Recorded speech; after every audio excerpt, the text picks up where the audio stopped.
ربنا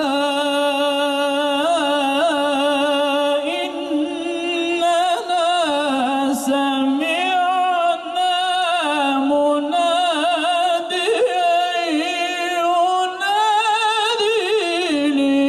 للإيمان أن آمنوا بربكم فآمنا.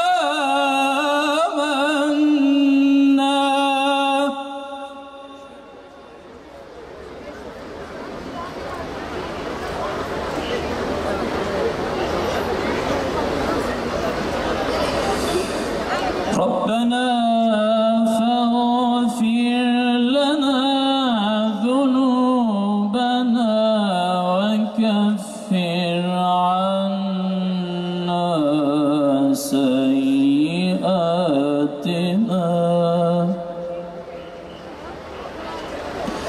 وكفر عنا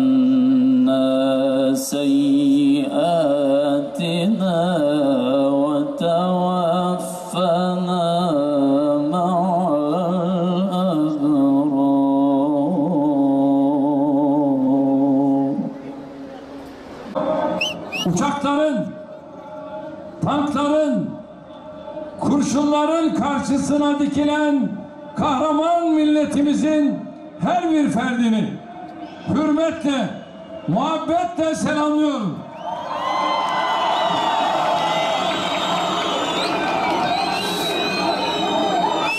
O gece şehit verdiğimiz 251 vatan evladının her birine Rabbimden rahmet niyaz ediyorum. Gazilerimize Cenab-ı Allah'tan sıhhat ve afiyetler diliyorum. Bizler inanıyoruz ki şehitler peygamberlerden başka hiçbir kula nasip olmayacak en yüce makamın sahibidirler. Kabirleri nur, mekanları cennet olsun inşallah. Bizler asil bir millet olarak tarihin her döneminde hakkı tutup kaldıran, haksızlık karşısında dimdik duran, insanlık değerlerini temsil eden ve hiçbir zaman esaret altına girmeyen, giremeyecek olan bir büyük milletiz. İnsanlığın bütün değerlerini temsil edip barışı, kardeşliği binlerce yıldır bu topraklarda tesis etmişiz. Ama bu birlik ve beraberliğimizin düşmanı ihanet şebekeleri, kardeşliğimizi hedef alan onların destekçileri 15 Temmuz'da milletin iradesine kastetti.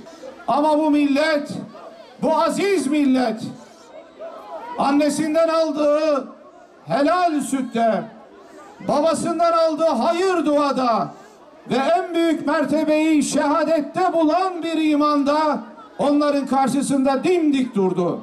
Rabbim o gece meydanlara çıkan, iradesine sahip çıkan, başta 251 can olarak şehadete giden bütün şehitlerimizden, onların yanında aynı safta duran, aynı imanı temsil eden bütün gazilerimizden ve bütün milletimizden razı olsun.